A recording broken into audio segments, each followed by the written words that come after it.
दाता साहब ने लिखा है, कहते हजरत अब्दुल्ला इब्न उमर रदी अल्लाह ताला अन्हु फरमाते, मैं किसी सफर पे जा रहा था तो मदीने से बाहर निकला, सहरा का इलाका था। तो दाता साहब फरमाते हैं कि हजरत अब्दुल्ला इब्न उमर कहते हैं मैंने सहरा में एक चरवाहा बकरियां चराते हुए देखा, बकरियां चरा रहा था। फरमाने लगे कि मैंने भी थोड़ी देर वहां रुकना था, सस्ताने के लिए, आराम करने के लिए। वहां मैं बैठ गया तो मैंने देखा कि एक कुत्ता कहीं से भागा भागा आया। तो चरवाहे ने ना अपना कपड़ा खोला, टिफन समझ लें खोला, और उसमें से एक रोटी निकाल के कुत्ते को डाली। कुत्ते ने खाई और फिर ललचाई नजरों से चरवाहे की तरफ देखा, उसने एक रोटी और निकाल के डाल दी। कुत्ते ने खाई तो फिर ललचाई नजरों से देखा तो उसने एक रोटी और निकाल के कुत्ते को दे दी। अब कुत्ता सैर होके चला गया। हजरत अब्दुल्ला इब्न उमर रज़ी अल्लाह तआला अन्हु फरमाते, मैं करीब गया और मैंने जाकर उस चरवाहे से पूछा, गरीब आदमी से, उजरत पे किसी की बकरियां चराता है, तेरे पास कितनी रोटियां हैं? कहने लगा 3 ही थी। वयुसिरूना अला अनफुसिहिम वलौ काना बिहिम खसासा। अल्लाह फरमाते हैं बड़ी शदीद जरूरत भी हो तो फिर भी अल्लाह के बंदे दूसरों को तरजीह दे देते। तो हजरत अब्दुल्ला इब्न उमर रज़ी अल्लाह तआला अन्हु फरमाते हैं मैंने उसे कहा कि तूने 3 ही दे दी, अब क्या करोगे? कहने लगा हुजूर ये सहरा है, कुत्ते सहरा में नहीं होते, कुत्ते तो ज्यादातर आबादियों के करीब रहते हैं, यहाँ कुत्ते नहीं पाए जाते। तो ये मुझे देख के ना कि मैं बैठा हुआ हूं तो ये आया था इस उम्मीद पर कि कुछ मिलेगा।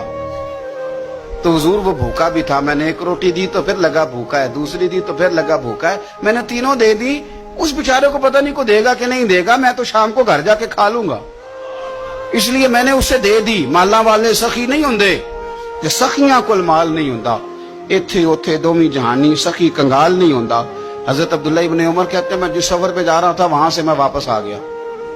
मैंने पता किया किसका गुलाम है, का फुलां बिन फुलां का। कहते पहले मैंने गुलाम खरीदा, फिर वो जितनी बकरियां थी वो सारी खरीदी, फिर जिस बाड़े में वो बकरियां बांधता था वो भी सारी खरीदी। फिर शाम को मैं उससे मिला, मैंने बकरियां भी उसे दे दी, बाड़ा भी उसे दे दिया। तो वो मुझे कहने लगा हुजूर ये क्या है? तो मैंने कहा तूने सखावत की थी ना, तो मेरे रब ने तुझे इनाम अता फरमाया। और दादा साहब कहते हैं वो सखी बड़ा था, जनाब ने उसे दिया, उसने वो भी अल्लाह के रास्ते में खैरात कर दिया। अपनी जिंदगी में देने वाला मिजाज बनाए। अब तो दोस्तियां, यारियां, ताल्लुक, नाते इस बुनियाद पे हैं कि नफा ले कैसे सकते हैं, सामने वाले को इस्तेमाल कैसे करना है। ये कमजोर लोगों की अलामत, ये छोटे लोगों की अलामत, बुज़दिलों की अलामत। दिलेर लोग जो होते हैं वो नफे लेते नहीं।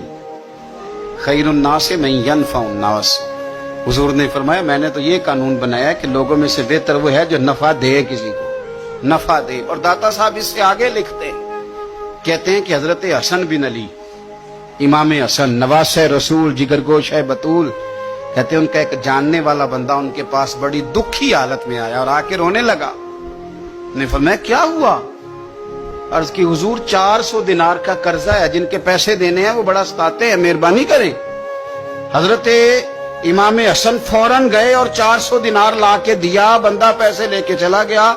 इमाम हसन घर जाके रोए, बड़े दर्द से रोए, फूट फूट के रोए। घर वालों ने कहा हुजूर पैसे दिए, रोते क्यों हैं? फरमाने लगे रो इसलिए रहा हूं कि वो मेरा जानने वाला था, उस बेचारे को आके कहना पड़ा है कि मैं मजबूर हूं। मैं जो उसे जानता था तो मुझे जानने वालों का खुद ध्यान रखना चाहिए, मुझे खबर होनी चाहिए थी कि आज किस किस जगह जरूरत है। ये क्या सखावत हुई कि कोई दरवाजे पे आके मांगे?